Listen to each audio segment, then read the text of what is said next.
अस्सलाम वालेकुम नाज़रीन, आज आपको बताएंगे कि जर्मनी में जब कोरोना के दिनों में लोगों को कहा गया कि आपकी हम मदद करेंगे गवर्नमेंट की तरफ से, तो बड़ी तादाद में लोगों ने वहाँ पे ये अंतराग किया कि हमारे ये बिज़नेस हैं और हमें मदद दी जाए ताकि हम रेंट वगैरह दे सके। किसी का रेस्टोरेंट था, कोई टैक्सी ड्राइवर था, कोई जो भी लोग थे, और उनको फिर जर्मन गवर्नमेंट ने बाकायदा तौर पर ऐसे हेल्प की कि वहाँ पे किसी किस्म की कोई कमी महसूस नहीं हुई। लेकिन अब जो बात मैं आपको बताने वाला हूँ वो आप सुनकर भी परेशान हो जाएंगे कि कोरोना चला गया, पैसे दे दिए, अब क्या हुआ।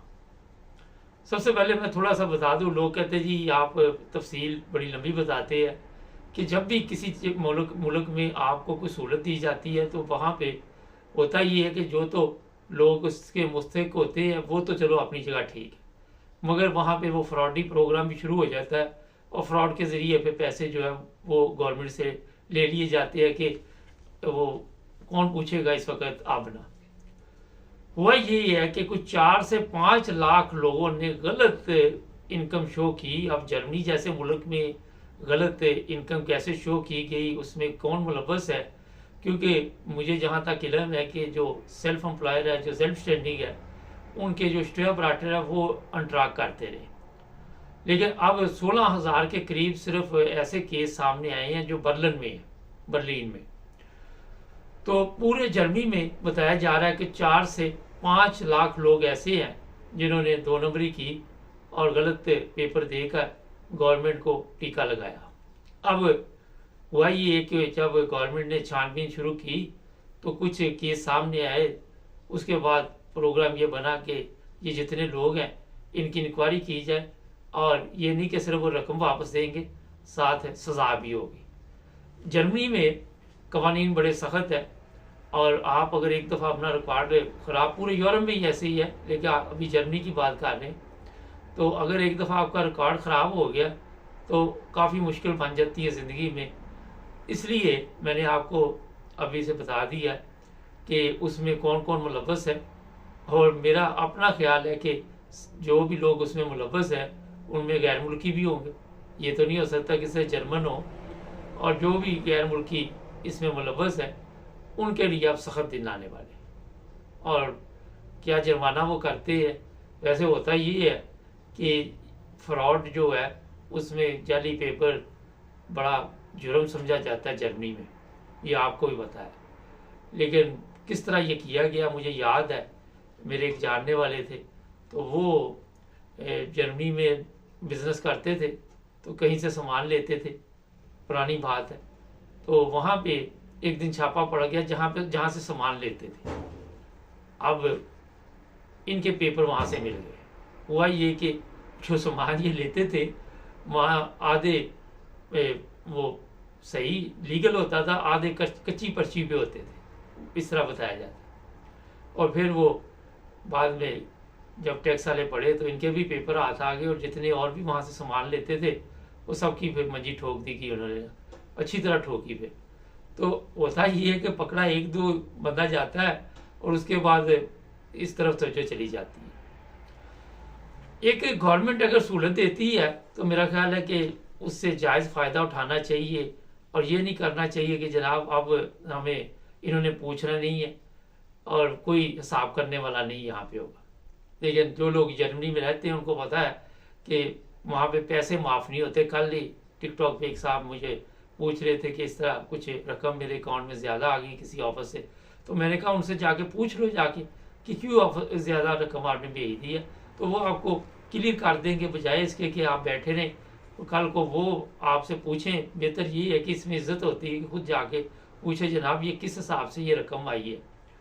हमारे कई लोग होते हैं रकम आती है वो खामोश हो जाते हो, कहते हैं देखी जाएगी, जब कोई खाता आएगा किस्तों में दे देंगे, 20 पाउंड किस्त से 20 यूरो किस्त लगा देंगे, 10 यूरो किस्त लगा देंगे, और वो रकम शकम को गलत भी आ जाती है तो वो खर्च मर्च कर लेते। लेकिन ये जो कोरोना में हुआ इसके अलावा भी एक गेम वहाँ पे डली। ये जो लोग जिनको ये ठेका आप कह सकते हैं देसी, आपने मुख्तलिफ शहरों में ये वैन देखी होगी जो कोरोना टेस्ट कर रहे थे, वहाँ पे भी कोई कपला हुआ है। वो भी पिछले दिनों में देख रहा था कि कुछ लोग उन्होंने पकड़े और उनकी इंक्वायरी हो रही है। तो लोग समझते हैं कि ये जो गवर्नमेंट के इदारे हैं ये पाकिस्तान की तरह सोए हुए हैं, इनको समझ नहीं है। मगर यहाँ पे ये चीज़ ज़हन में रख लें कि पूरा हिसाब होता है। अब क्या वो जुर्माना करेंगे?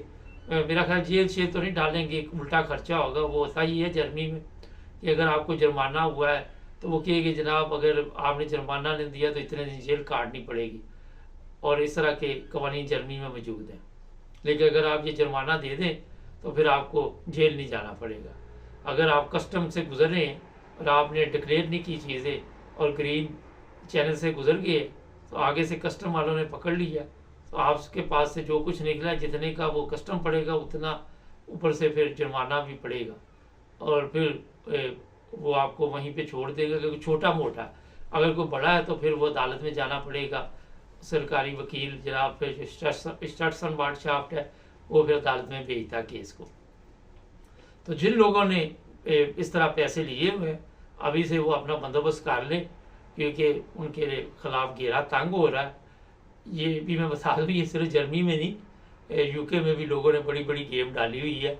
इस पर भी किसी दिन आपको बताएंगे कि यूके में किस तरह गेम डाली हुई है। लेकिन यूके में और जर्मनी में बहुत फ़र्क है ज़मीन आसमान का। वहाँ का जो टैक्स ऑफिस है बड़ा सख्त है, उसकी निस्बत इंग्लैंड का इतना सख्त नहीं है। बड़ा ठीक है, आप ये भी पूछ गिछ तो करते हैं, लेकिन ये मैं आपको बता देता हूँ कि जर्मनी की तरह सख्त नहीं है।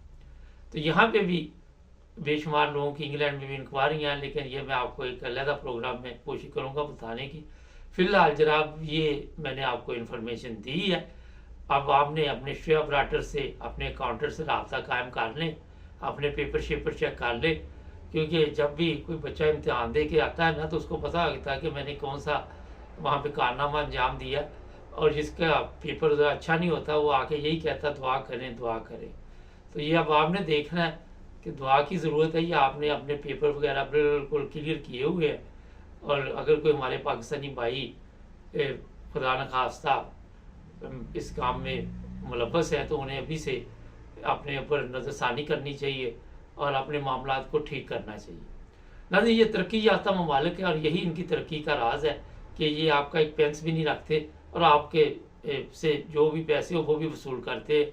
मैंने आपको बताया था कि 18 साल बाद भी एक बिल था, हम लोग वहाँ से शिफ्ट हो गए और बाद में 18 साल मुझे पता ही नहीं था, याद नहीं था, वो बिल आ गया और हमने दे दिया। क्योंकि वो कहते थे जनाब ये आप यहाँ से चले गए थे, अब आपको ये देना ही पड़ेगा। तो पैसे नहीं है ये छोड़ते, 30 साल तक तो मेरा ख्याल है कि आपको याद रखते हैं। उसके बाद बंदे के साथ क्या होता है या हालात क्या होते हैं ये बात की बात है। तो इस वक्त के लिए मेरा ख्याल इतना ही बहुत है। आज बड़े अच्छे प्रोग्राम आ रहे हैं, जुड़े रहे हमारे साथ।